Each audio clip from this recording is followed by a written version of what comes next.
Hello बच्चों, कैसे हैं आप लोग। आशा करता हूँ सब सही होंगे। ठीक है, कोरोना महामारी के इस दौर में जब हम सब के सब परेशान हैं, घरों के अंदर हैं, तो ये न्यूज़ आना कि 15 अगस्त को कोरोना की वैक्सीन आ जाएगी, हमारे लिए जीवन दान से कम नहीं है। ठीक है, जीवन दान से कम नहीं है। हमारे स्कूल भी ओपन हो जाएंगे, राइट। तब आप स्कूल भी जा पाएंगे। तब तक के लिए हम लोग ऑनलाइन पढ़ सकते हैं। ठीक है, उसके बाद भी आपको अगर कहीं पे लगता है तो आप ऑनलाइन बिल्कुल आएँ। मेरा चैनल ओपन रहेगा और मैं उस पर वीडियो डालता रहूँगा। ठीक है, धीरे थोड़ा टाइम लगता है मुझे, है ना, थोड़ा टाइम लगता है और जल्दी ही मैं सारे चैप्टर्स के वीडियो डाल दूँगा। ठीक है, तो आज हम लोग क्लास 11th के एनसीईआरटी के सेकेंड चैप्टर के फर्स्ट पार्ट की बात करेंगे, दैट इज़ रिलेशन। ठीक है, तो रिलेशन क्या होता है। ठीक, रिलेशन क्या होता है। लास्ट टर्म पे हम लोगों ने क्या पढ़ा। रिलेशन से पहले हम लोगों ने ऑर्डर पेयर के बारे में जाना था, कार्टेशियन प्रोडक्ट के बारे में जाना था कि दो सेट हो उनका कार्टेशियन प्रोडक्ट क्या होता है। आज हम लोग उससे आगे बढ़ेंगे। ठीक है, तो वेलकम टू बीएल ट्यूटोरियल्स। और अगर अभी तक आपने चैनल सब्सक्राइब ना किया हो तो चैनल सब्सक्राइब कर लें। ठीक है, और बगल में लगे हुए बेल आइकन को ज़रूर दबा दें। तो चलिए शुरू करते हैं। तो जब हम रिलेशन की बात कर रहे हैं तो समझिए रिलेशन क्या है।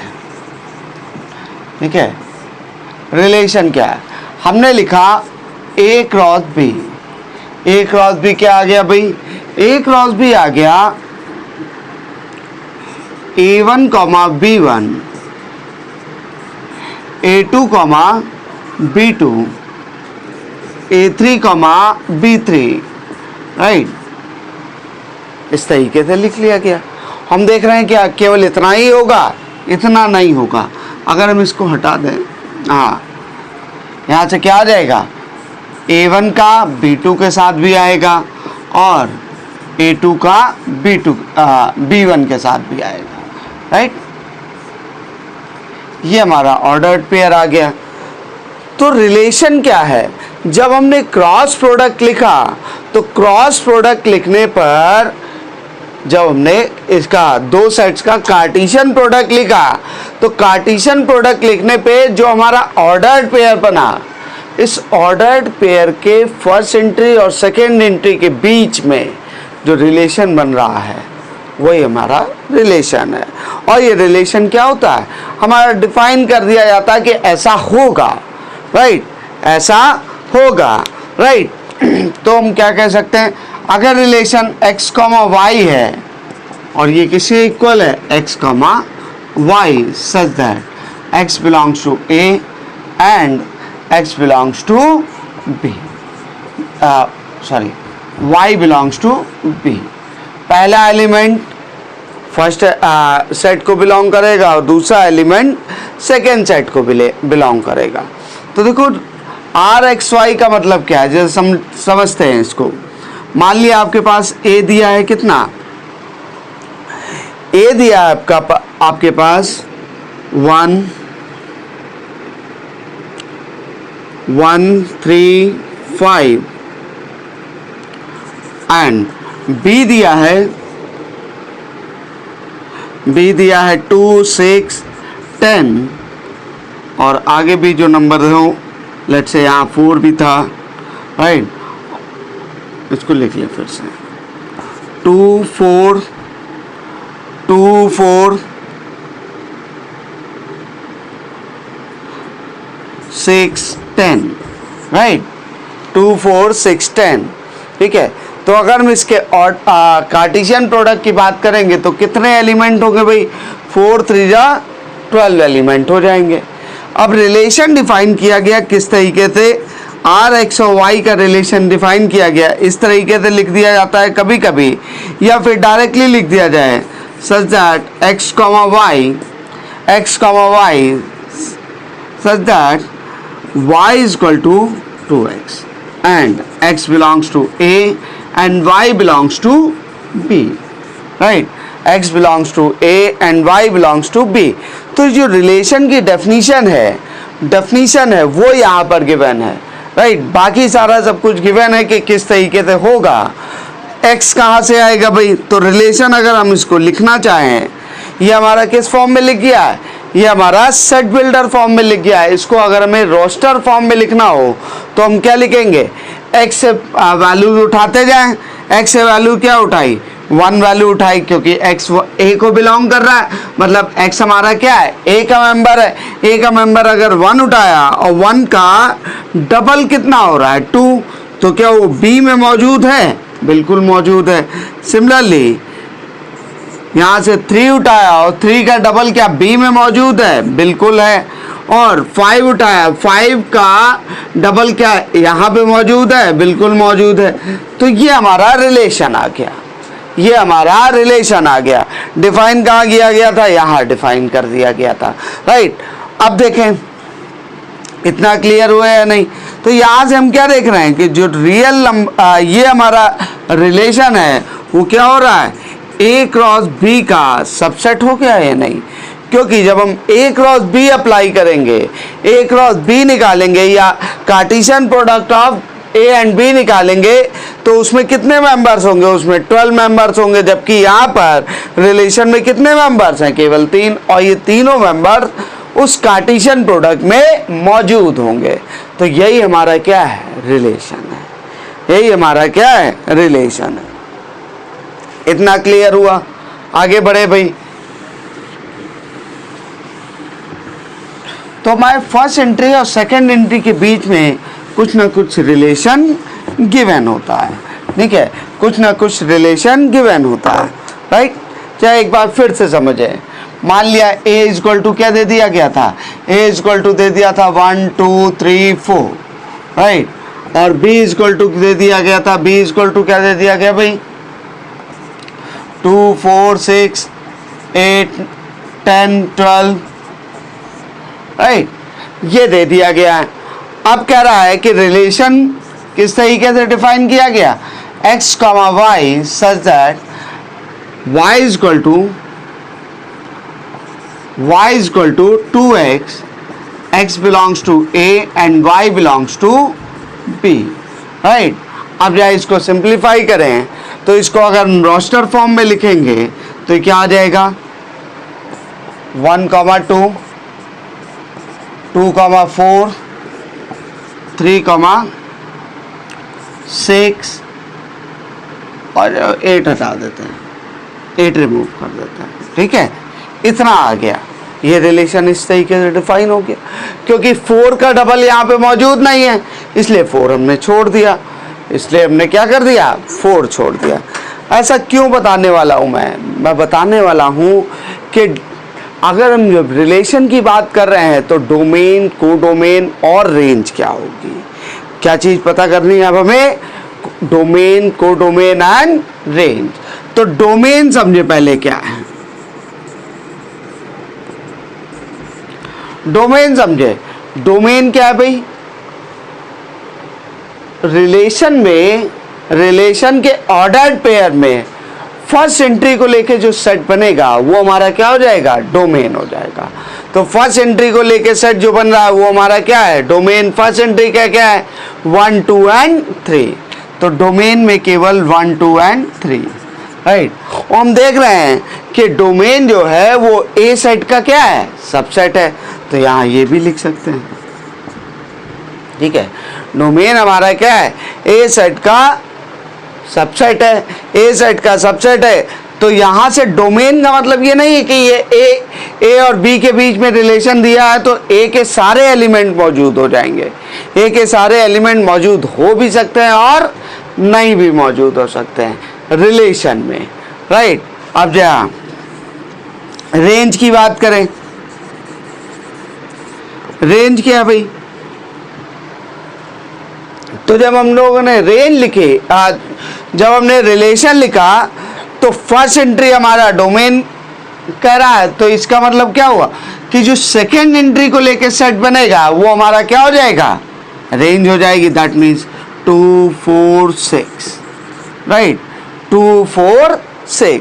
तो सेकेंड एंट्री को लेके जो सेट बन रहा है वो हमारा क्या है, रेंज होगी।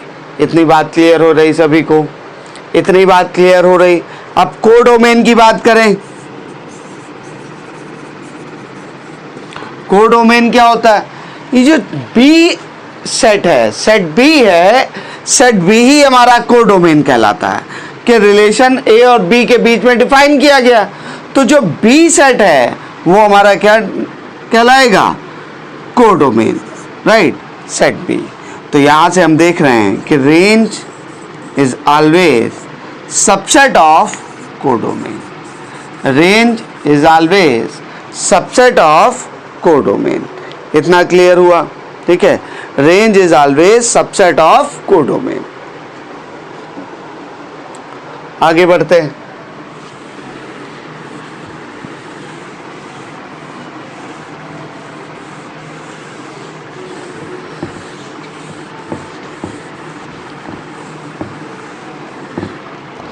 आगे बढ़ते हैं, ठीक है। इतना क्लियर हो गया।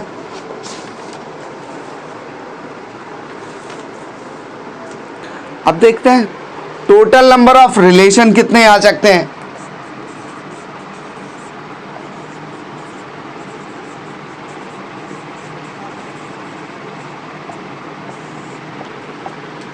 ए और बी के बीच में रिलेशन डिफाइन किया गया है।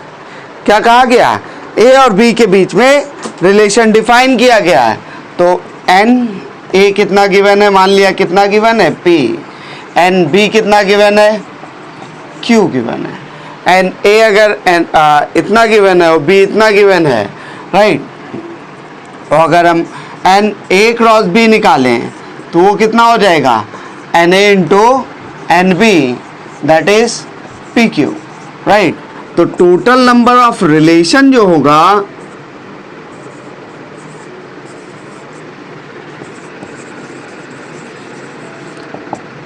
इसके जितने भी सबसेट बन सकते हैं, इसके जितने भी सबसेट बन सकते हैं, Cartesian product of A and B, ठीक है, उतने ही हमारे क्या हो जाएंगे, उतना ही हमारा नंबर ऑफ रिलेशन हो जाएगा, उतना ही हमारा क्या हो जाएगा, नंबर ऑफ रिलेशन हो जाएगा। तो टोटल नंबर ऑफ रिलेशन क्या हो गया, 2 to the power P Q, right, 2 to the power P Q, right. इसका मतलब क्या है, अगर हमारे पास 1,2 ये दिया था और b इक्वल टू दिया था 2,3, तो टोटल नंबर ऑफ रिलेशन क्या आ जाएंगे,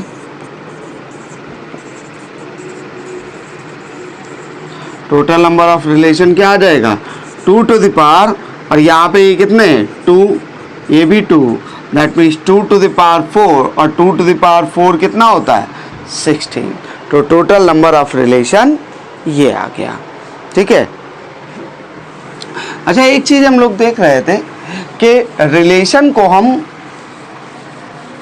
कैसे रिप्रेजेंट कर सकते हैं।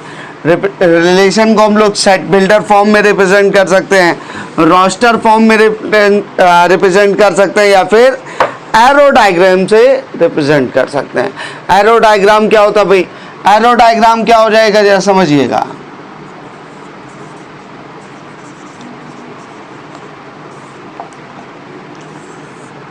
ए ये लिखा है और बी यहाँ पे लिखा है, राइट, ये आर है, और यहाँ पे 1 2 3 लिखा है, 2 4 6 लिखा है। अब ये जैसे भी रिप्रेजेंट किया जा रहा हो वैसे लिख लेंगे। ये हमारा क्या हो गया, रिलेशन हो गए, ठीक है। ये टोटल नंबर ऑफ रिलेशन आ जाता है। ये हमारे एरो डायग्राम है। ये थोड़ा सा विजुअलाइजेशन के लिए अच्छा होता है कि हम आसानी से इसको देख सकते हैं कि कौन सी चीज़ किसके साथ रिलेट हो रही है, ठीक है। आगे बढ़ते जा, इनवर्स रिलेशन की बात करते हैं। इनवर्स रिलेशन की बात करते हैं तो इनवर्स रिलेशन क्या होगा,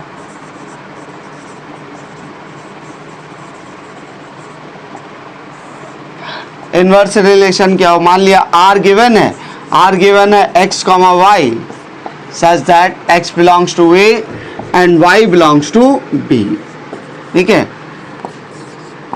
तो R इनवर्स क्या हो जाएगा, y comma x such that y belongs to b and x belongs to a।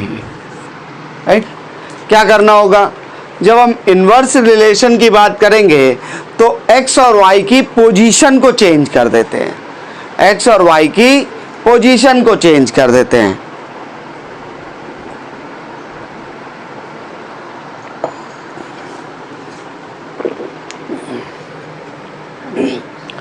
अगला पार्ट आता है आपका आइडेंटिटी रिलेशन। आइडेंटिटी रिलेशन क्या होगा भाई, आइडेंटिटी रिलेशन किसी पर्टिकुलर सेट में ही होता है। ठीक है, मतलब दो सेट के बीच में नहीं डिफाइन किया जाता है, हमेशा किस में डिफाइन किया जाता है, एक पर्टिकुलर सेट के बारे में बात करता है। मान लिया ए गिवन है कितना, ए कॉमा बी कॉमा सी, तो जो आई ए होगा इसको हम लोग क्या बोलते हैं, आइडेंटिटी रिलेशन। और ये क्या होता है, इसको इसकी डेफिनेशन क्या, x comma x such that x belongs to a, such that x belongs to a, या for every x belongs to a। Right, तो यहाँ पे आई ए कितना हो जाएगा इसके लिए, तो आई ए कितने के बराबर हो जाएगा, a comma A, B comma B और सी कॉमा सी। ये हमारा क्या है, आइडेंटिटी रिलेशन। इतना क्लियर हुआ भाई। ठीक है, अब आगे बढ़ते हैं अपनी एक्सरसाइज पे। एक्सरसाइज पे आए और उस पर बात करें कि क्या कह रहा है और कैसे सॉल्व करनी है इसे। ठीक है,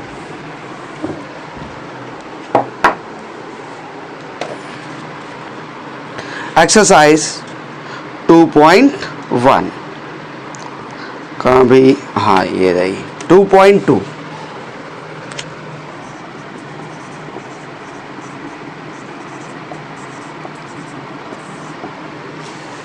बहुत इजी सी एक्सरसाइज है, बहुत ज़्यादा कुछ करना नहीं है। ठीक है, बहुत आसान है, आपको बस समझना है कि किस तरीके से हम इसको सॉल्व कर सकते हैं। राइट, पहला क्वेश्चन क्या गिवन है भाई, ए गिवन है। ए कैसे गिवन है, 1 2 3 अप टू 14 तक गिवन है। राइट, अब रिलेशन कुछ इस तरीके से दे दिया गया है कि x comma y such that 3x minus y is equal to 0 where is x comma y belongs to a। Right, तो कह रहा है इसका डोमेन, कोडोमेन और रेंज बताइए। क्या बताइए, डोमेन, कोडोमेन एंड रेंज बताइए। तो जब भी आपको डोमेन, कोडोमेन और रेंज निकालनी है तो सबसे पहला एक काम करें, इस पे इसका रिलेशन लिख लें। तो रिलेशन चूंकि इस फॉर्म में लिखा है, अब देखो इसको क्या लिख सकते हैं, r is equal to x comma y. इसको अगर हम सिंप्लीफाई करें तो क्या लिख सकते हैं, y is equal to 3x। Right, और x comma y belongs to a। ये हमारा क्या है, सेट बिल्डर फॉर्म है। इसी को अगर हम रोस्टर फॉर्म में लिखेंगे तो क्या लिख लेंगे भाई, a से हम यहाँ से वैल्यू उठाते जाएं और उसका 3 टाइम्स हमारा सेकेंड एंट्री हो जाएगी। तो x अगर 1 है तो 1 का ट्रिपल कितना हो गया, 1 में अगर 3 से मल्टीप्लाई कर दें तो 3 आ गया, मतलब x अगर 1 है तो y कितना हो गया, 3। Right, similarly x is equal to 2 है तो y कितना हो जाएगा, 6 हो जाएगा। और x इज इक्वल टू अगर 3 है, x इज इक्वल टू 3 है तो ये कितना हो जाएगा, 9 हो जाएगा। 4 हुआ तो 12 हो जाएगा, और 5 लेंगे तो 5 का ट्रिपल कितना हो गया, 15 हो गया। मतलब इस रिलेशन में एलिमेंट केवल इतने ही रहेंगे, इस रिलेशन में एलिमेंट केवल इतने ही रहेंगे।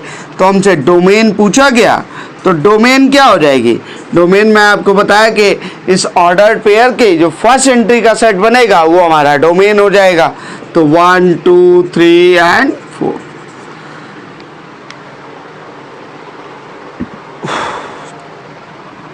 अब जो रेंज के बारे में बात करें,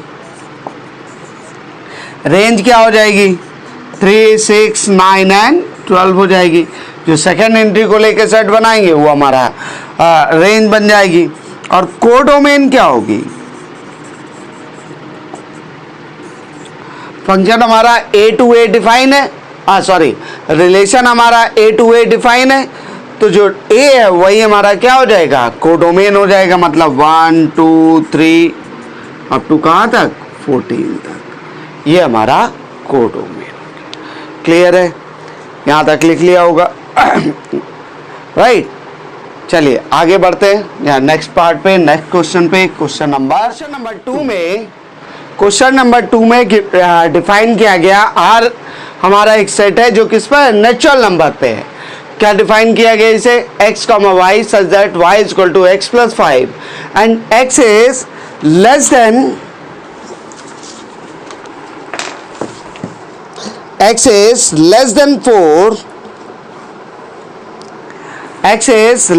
4, right, and xy belongs to, तो इसको हमें क्या करना है? इसको रोस्टर फॉर्म में लिखना है, फिर डोमेन एंड रेंज भी बतानी है। तो रोस्टर फॉर्म में अगर हम लिखें, रोस्टर फॉर्म का मतलब क्या है? Listed form. तो लिस्टेड फॉर्म में लिखेंगे तो सिंपली क्या लिख लेंगे? फर्स्ट एंट्री यहाँ से आएगी कि नेचुरल नंबर है और वो क्या है? 4 से छोटा है। तो 4 से छोटे नेचुरल नंबर क्या होंगे? नेचुरल नंबर कहाँ से स्टार्ट होते हैं? 1 से, 1 2 and 3।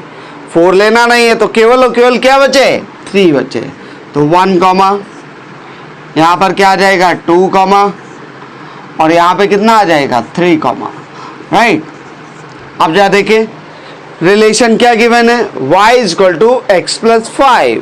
y is equal to x plus 5 मतलब x के यहाँ पे अगर हम 1 पुट करेंगे तो y कितना आ जाएगा? 6 आ जाएगा। x यहाँ पे 2 पुट करेंगे तो y कितना आ जाएगा? 7 आ जाएगा। x के यहाँ पे अगर हम 3 पुट करेंगे तो y कितना आ जाएगा? 8 आ जाएगा। तो सेकेंड एंट्री मिल गई बच्चा। राइट, सेकेंड एंट्री पता चल गई। अब हमें डोमेन और रेंज बताना है। तो डोमेन क्या हो जाएगी भाई? डोमेन विल बी 1 2 एंड 3, ठीक है। और रेंज कितनी हो जाएगी? Range will be 6 7 and 8। Right, इतना क्लियर हो गया, ठीक है। आगे बढ़े जा। देखो डोमेन एंड रेंज रिलेशन में आपको प्रॉब्लम नहीं करेंगे, प्रॉब्लम करेंगे कहाँ पर? फंक्शन में, ठीक है। अब जब इसके बाद मैं फंक्शन स्टार्ट करूँगा तब थोड़ा सा डिफिकल्ट पार्ट आता है। तब कैसे हम रिलेशन और रेंज और डोमेन फाइंड आउट करेंगे वो चीज़ इंपॉर्टेंट है। यहाँ पे तो डायरेक्ट आ जाती है। 3 देखें, क्वेश्चन नंबर 3 में क्या कह रहा है? ए गिवन है, बी गिवन है, define a relation x, define a relation r from a to b by r is equal to, पहले a लिख लें, क्या लिखा है? 1 2 3 एंड 5। और b कितना लिखा है भाई? b लिखा है 4 6 एंड 9। और रिलेशन क्या डिफाइन किया गया है? x, y such that the difference between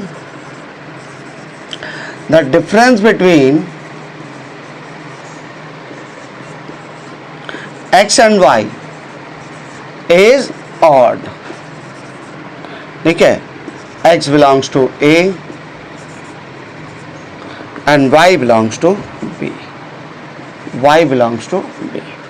write r in roster form,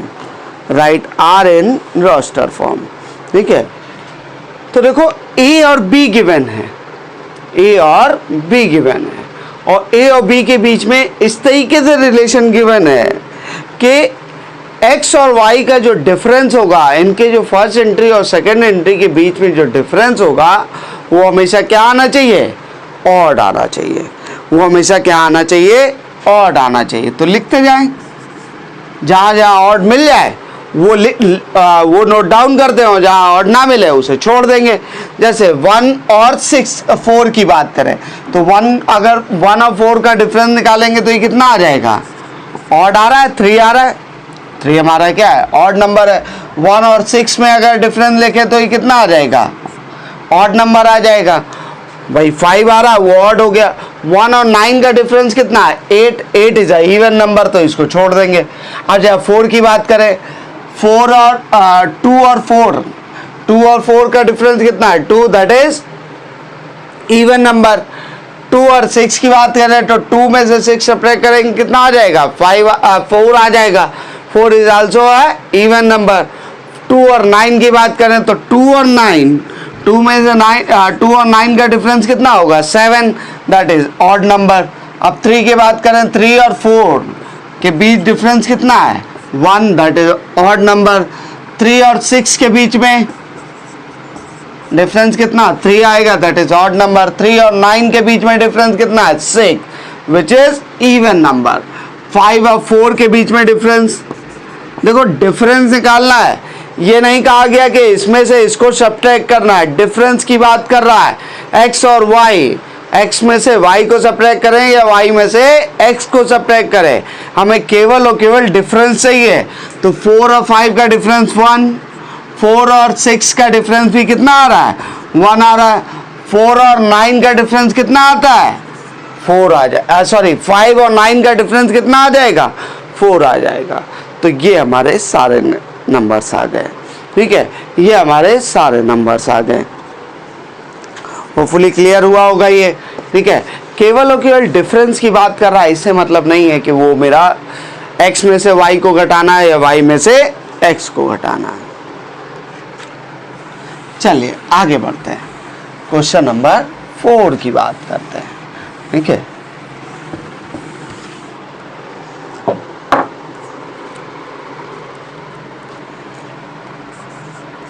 question number 4 क्या कह रहा है, figure 2.7 shows a relationship between set P and Q, ठीक है। Write the relation in the set builder form and in the roster form.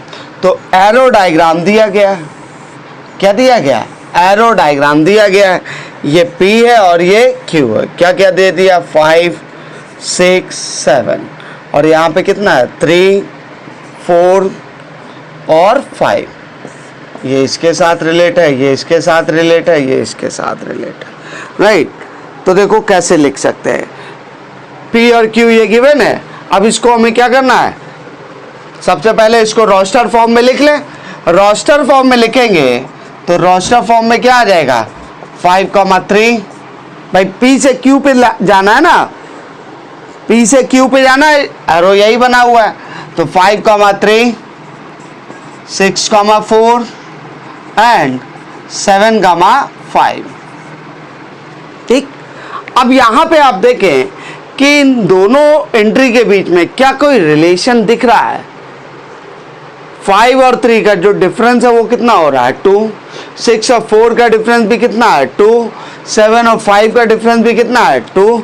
तो यहाँ से अगर हम इसको सेट बिल्डर फॉर्म में लिखेंगे तो x, y such that y is equal to x minus 2, y is equal to x minus 2, right, or where x belongs to P and y belongs to Q, x belongs to P and y belongs to Q। अब इसके अगर हमें domain की बात करनी हो तो domain हमारा क्या हो जाएगा, डोमेन विल बी 5, 6, 7, राइट। और रेंज कितनी हो जाएगी, रेंज हो जाएगी आपकी 3, 4, 5, राइट। यह आपका डोमेन और रेंज भी आ गया क्वेश्चन नंबर 4, ठीक है। देखो सिंपल सी बात है, यहाँ पे हम लोगों ने को डिफरेंस फाइंड आउट करना। डिफरेंस क्या, इन दोनों के बीच में रिलेशन फाइंड आउट करना था। कैसे फाइंड आउट कर सकते थे वो चीज़ हमने देख ली, क्लियर हुआ। आगे बढ़े,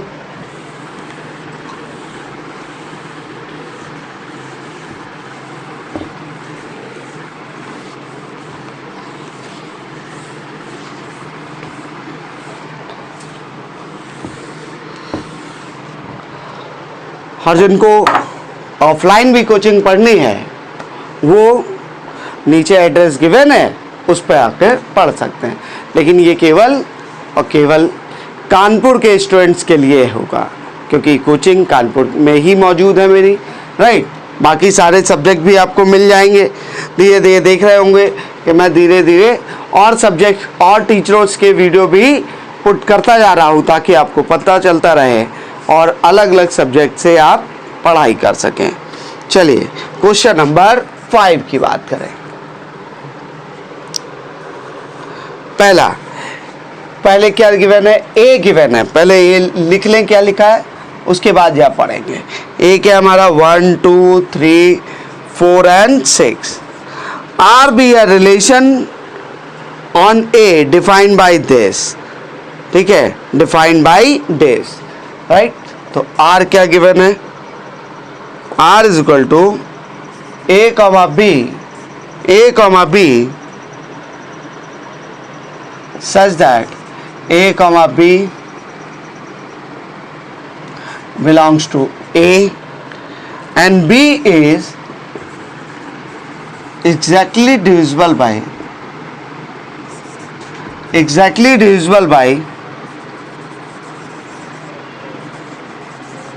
a.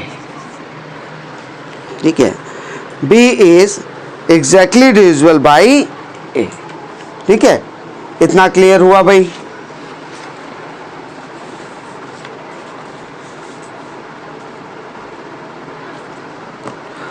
तो ये रिलेशन लिखना है। अब हमें ये देखना है कि इसमें कैसे इसको हम रोस्टर फॉर्म में लिखेंगे। सेट बिल्डर फॉर्म में लिखा ही, ठीक है। मतलब जो सेकेंड एंट्री है वो फर्स्ट एंट्री से पूरी तरह डिवाइड होनी चाहिए। एग्जैक्टली डिविजिबल की बात कर रहा है, तो अगर हम लिखें 1 और ए टू ए में ही रिलेशन है, तो मतलब 1 किससे 1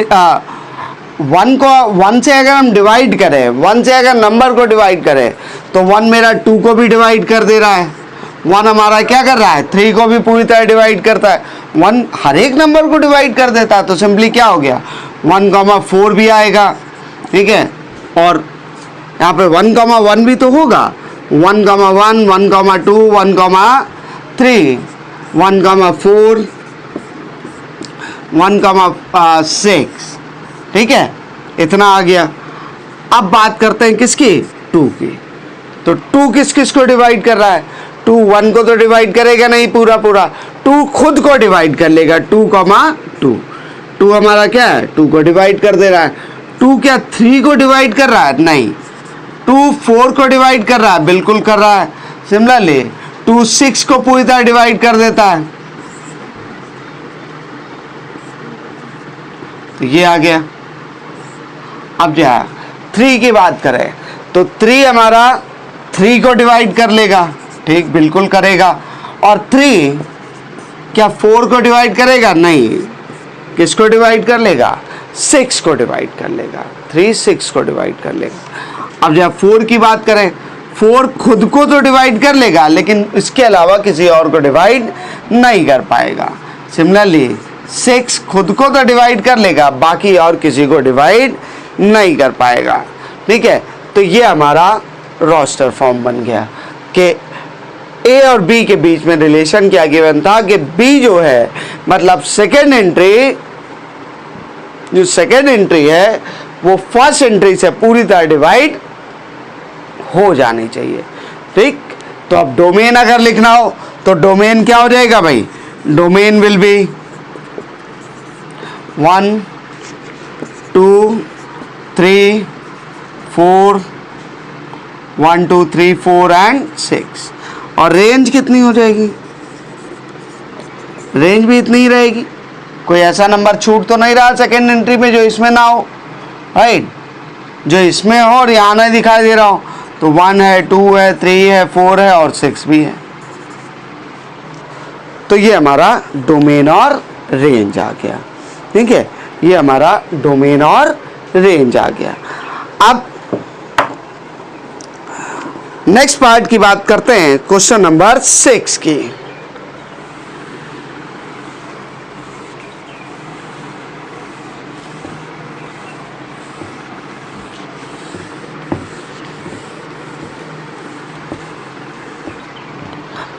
question number 6, determine the domain and range of the relation defined by R x comma x plus 5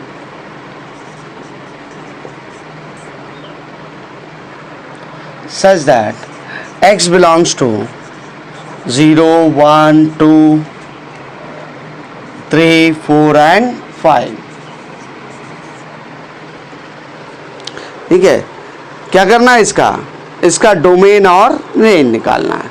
इसका क्या करना है, डोमेन और रेंज फाइंड आउट करना है।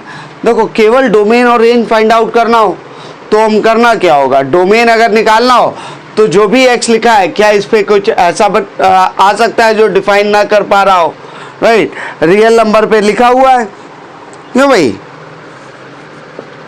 रिलेशन आर रियल नंबर नहीं है, कुछ भी दिया नहीं है, केवल x की वैल्यू दी है। x यहाँ से डिफाइन है, y हमारा क्या है x प्लस 5 है, मतलब y के बारे में कुछ डिफाइन नहीं किया गया है।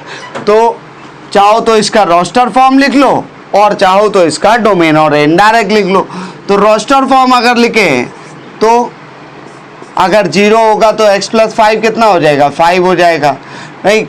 1 होगा तो ये 6 हो जाएगा और 2 होगा तो 7, 3 का 8, 3 8 और 4 9, 5 10, राइट। क्या कोई और नंबर आ सकता है भाई, 0 1 2 3 4 5 6 हमारे x की वैल्यू 6 गिवन है, वो सारी पुट कर दिए, उसके लिए y लिख दिए। तो डोमेन कितना आ गया, domain will be 0 1 2 3 4 and 5, right.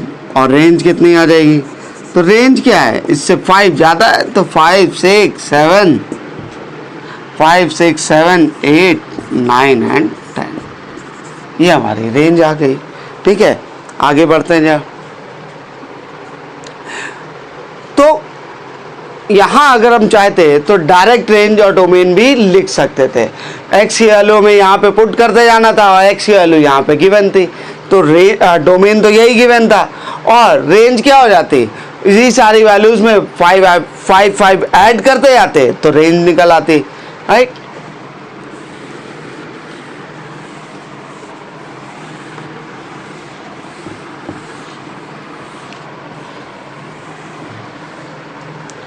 चलिए क्वेश्चन नंबर 7 की बात करते हैं। क्या कह रहा है, write the relation R is equal to x cube such that x is a prime number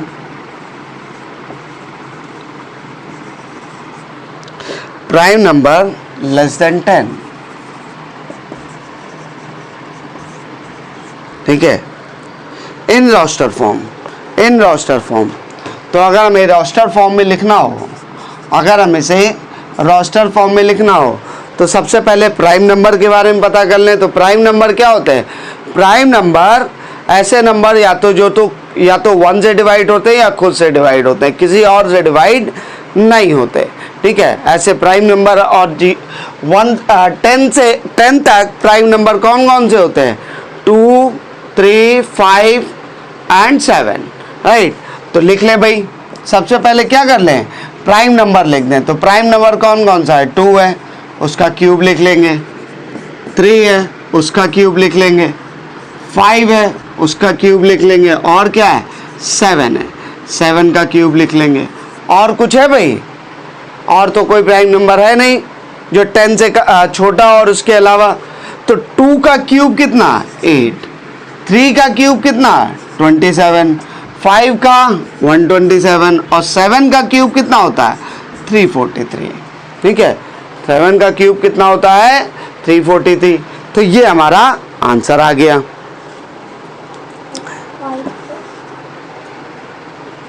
ये 5 का क्यूब हमारा 125। ठीक, 5 का क्यूब हमारा 125, राइट। अब जो है क्वेश्चन नंबर 8 की बात करें। क्या कह रहा है, let A is equal to this and B is equal to this. तो यहीं से यहाँ देख लें, छोटा सा क्वेश्चन है। A क्या गिवन है? A गिवन है x y z और B कितना गिवन है? 1,2। तो कह रहा है find the number of relation, find the number of relation, कि कितने रिलेशन हो सकते हैं, राइट? कितने पॉसिबल रिलेशन बन सकते हैं। तो पॉसिबल रिलेशन देखें, सबसे पहला काम एन ए फाइंड आउट करें तो एन ए हमारा कितना है? 3। एन बी फाइंड आउट करें तो कितना है? 2। और हमें पता है नंबर ऑफ रिलेशन किसके इक्वल होता है? 2 to the power n A into n B के, और 2 टू द पावर 3 इंटू 2, मतलब 2 टू द पावर कितना हो गया? 6। और 2 टू द पावर 6 कितने के इक्वल होता भाई? 64 के, राइट? तो हमारे पास टोटल नंबर ऑफ रिलेशन इतना आ गया, टोटल नंबर ऑफ रिलेशन इतना आ गया, ठीक है। क्वेश्चन नंबर 9 की बात करें, चलो क्वेश्चन लास्ट क्वेश्चन पहुंच गए हम लोग, ठीक है।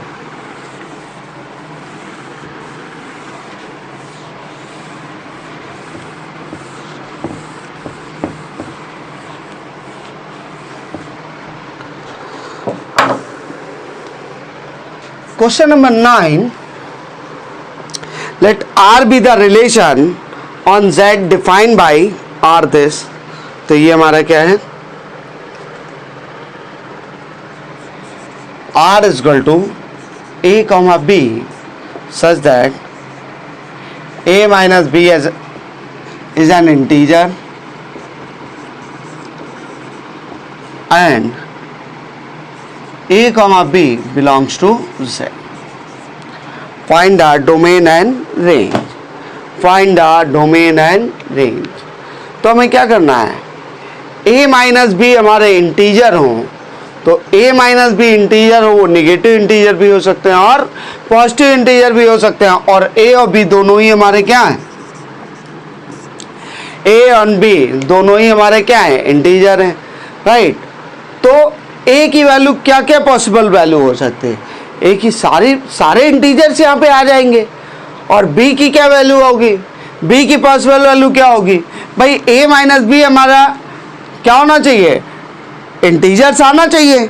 A माइनस बी हमारा इंटीजर आना चाहिए, वो चाहे पॉजिटिव इंटीजर हो या फिर निगेटिव इंटीजर हो जाएंगे, ठीक है। A और B अगर हम कुछ भी ले लें, कोई भी दो इंटीजर ले लें, A और B अगर कोई भी दो इंटीजर ले लें, तो उसका डिफरेंस हमेशा क्या रहेगा? इंटीजर ही तो रहेगा। तो यहाँ से डायरेक्टली हम कह सकते हैं कि डोमेन क्या हो जाएगा? Domain is all integers and range is also all integers, ठीक है। तो डोमेन और रेंज दोनों ही हमारे क्या हो गए? इंटीजर्स हो गए, ठीक। चलिए, ये हमारा लास्ट क्वेश्चन। होपफुली आपको क्लास आज की समझ में आई होगी, ठीक है। आपको कोई प्रॉब्लम हो तो आप उसको, कोई चीज़ समझ में ना आई हो या फिर कुछ एक्स्ट्रा पूछना हो तो उसे आप कमेंट बॉक्स में लिख सकते हैं, ठीक है। आपके जो भी क्वेश्चन डाउट हो वो भी आप मुझे भेज सकते हैं, मेरे टेलीग्राम चैनल पे भेज सकते हैं या व्हाट्सएप पे भेज सकते हैं। सारे लिंक आपको नीचे डिस्क्रिप्शन में मिल जाएंगे, ठीक है। सारे लिंक आपको डिस्क्रिप्शन में मिल जाएंगे।